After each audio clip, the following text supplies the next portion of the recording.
Hi friends, welcome back to Ramya Ritu cooking channel. ನಾನಿವತ್ತು ಹಲಸಿನ ಹಣ್ಣನ್ನು ಹಾಕಿ ರಸಾಯನ ಮಾಡ್ಕೊಳ್ತಾ ಇದ್ದೀನಿ. ಈ ರಸಾಯನ ಮಾಡೋದಕ್ಕೆ ಒಂದು ಬೌಲಲ್ಲಿ ಸ್ವಲ್ಪ ಕಾಯಿ ತುರಿ, ಸ್ವಲ್ಪ ಗೋಡಂಬಿ, ಒಂದು ಬಾಳೆಹಣ್ಣು ಇಷ್ಟನ್ನು ಸಣ್ಣದಾಗಿ ಹೆಚ್ಚಿಟ್ಕೊಂಡಿದ್ದೀನಿ. ಅದೇ ರೀತಿ ಇನ್ನೊಂದು ಬೌಲಲ್ಲಿ ಒಂದು ಸ್ವಲ್ಪ ಸಕ್ಕರೆ ಮತ್ತು ಏಲಕ್ಕಿನ ರೆಡಿ ಮಾಡಿ ಇಟ್ಕೊಂಡಿದ್ದೀನಿ. ಹಲಸಿನ ಹಣ್ಣು ಮೊದಲೇ ಸ್ವೀಟಾಗಿರುತ್ತೆ, ಸ್ವಲ್ಪ ಸಕ್ಕರೆ ಸಾಕಾಗುತ್ತೆ. ಇವಾಗ ಒಂದು ಪಾತ್ರೆಯಲ್ಲಿ ಸ್ವಲ್ಪ ಗೋಡಂಬಿನೆಲ್ಲ ಸ್ವಲ್ಪ ಹಾಗೆಯೇ ಕೈಯಲ್ಲೇ ಮುರಿದು ಪುಡಿ ಮಾಡ್ಕೊತಾ ಇದ್ದೀನಿ.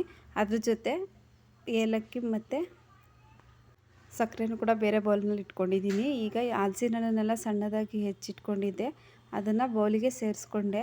ಇವು ಸೇರಿಸಿದಾದ್ಮೇಲೆ ಈಗ ಸಕ್ಕರೆ ಮತ್ತು ಏಲಕ್ಕಿನ ಇದಕ್ಕೆ ಮಿಕ್ಸ್ ಮಾಡ್ಕೊಳ್ತಾ ಇದ್ದೀನಿ. ಮಿಕ್ಸ್ ಆದಮೇಲೆ ಕೈಯಲ್ಲೇ ನಾನು ಇದನ್ನು ಚೆನ್ನಾಗಿ ಕಲಿಸ್ಕೊಳ್ತೀನಿ. ಕೈಯಲ್ಲಿ ಕಲಸೋದ್ರಿಂದ ಇದು ರುಚಿ ಜಾಸ್ತಿ ಇರುತ್ತೆ ಮತ್ತು ಚೆನ್ನಾಗಿ ಸಕ್ಕರೆ ಕೂಡ ಇದಕ್ಕೆ ಚೆನ್ನಾಗಿ ಮಿಕ್ಸ್ ಆಗುತ್ತೆ.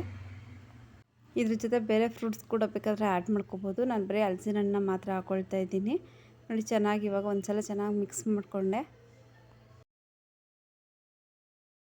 ಈ ರೀತಿ ಎಲ್ಲ ಸ್ನ್ಯಾಕ್ಸ್ ಥರ ಮಾಡಿಕೊಟ್ರೆ ಮಕ್ಕಳು ದೊಡ್ಡವರು ಎಲ್ಲರೂ ಇಷ್ಟಪಟ್ಟು ತಿಂತಾರೆ.